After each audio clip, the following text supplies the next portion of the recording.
Hello everyone, स्वागत आहे तुमचं.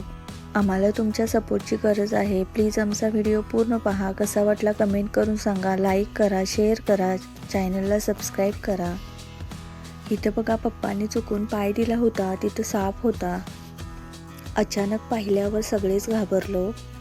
विषारी नाही तो, आणि लहान पिल्लूही आहे. 2 तोंडांचा साप असतो ना, तो आहे तो. त्यामुळे आम्ही त्याला जाऊ दिलं. मागच्या आठवड्यात आणलेले चिरमुरे मऊ झाले होते. मग मम्मी म्हणाली, थोडे गरम करून घे ते चिरमुरे, मग भडंग बनव.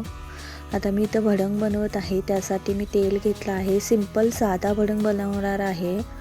त्यामध्ये मी शेंगदाणे घातले आहेत, लसूण घातली आहे, हळद, लाल तिखट, मिरची घातली आहे.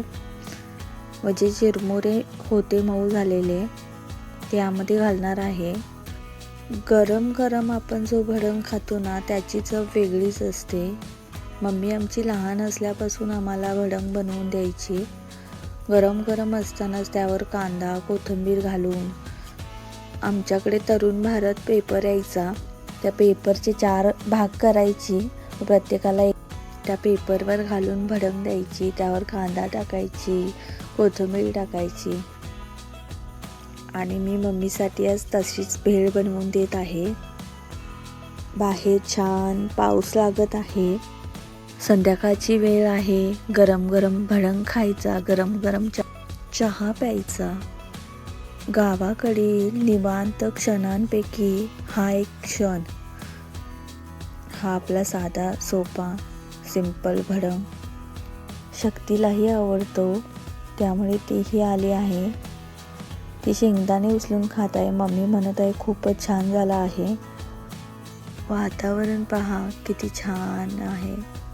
श्रावण सुरू झाला होता तेव्हा आम्ही ठरवलं होतं की श्रावणामध्ये घरामध्ये काही नॉनव्हेज बनवायचं नाही.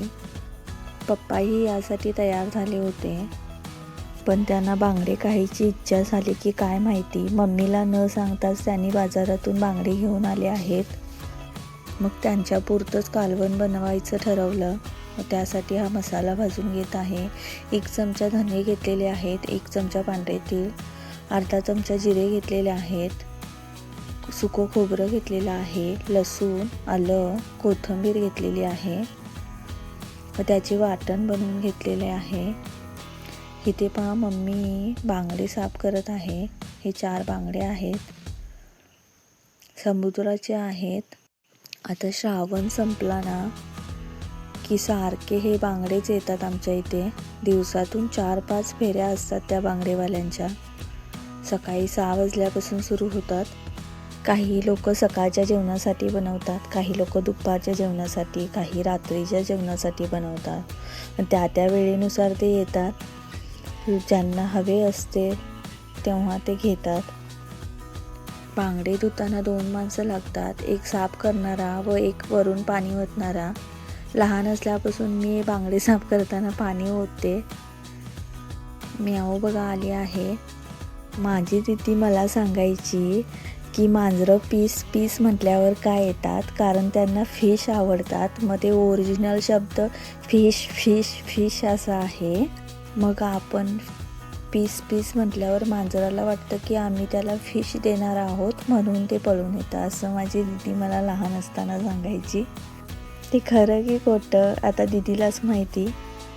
बघा, आपले मासे साफ झालेले आहेत आणि ह्यांची पार्टी सुरू झालेली आहे. माशाच्या वासानं 4-5 मांजरं जमा झालेली आहेत. पिंकी बुबूही आलेला आहे. थोडा वेळ झाला, आता पाऊस पूर्ण थांबला आहे. आता मी हे कालवण बनवून घेत आहे. यावर मम्मीनं आधीच तिखट, मीठ, हळद, आमसूल घालून घेतले आहे. आता कढईमध्ये मी तेल घालून घेतलं आहे. तेल गरम झाल्यावर त्यामध्ये कांदा टाकला. कांदा चांगला परतवून घ्यायचा आहे. बांगड्यामध्ये घालण्यासाठी त्रिफळ नाही आहे सध्या. श्रावण महिन्यामध्ये खायचं नाही ठरवल्यावर मग मम्मी म्हणाली महाळ महिना संपल्यावरच घेऊन येऊ, कारण त्रिफळ फक्त आम्ही बांगड्यामध्ये तेवढंच घालतो. कांदा चांगला परतवून झाला आहे. आता मी ते वाटण करून घेतलं होतं तो मसाला घालून घेते यामध्ये व याला तेल येईपर्यंत परतून घ्यायचं आहे.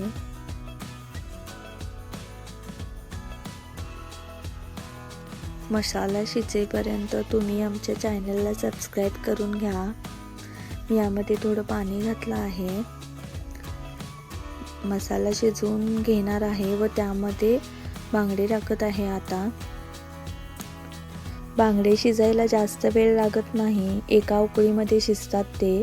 जास्त शिजवले तरी प्रॉब्लेम होतो कारण त्याचे पूर्ण ते विरघळतं व काटे तेवढे राहतात.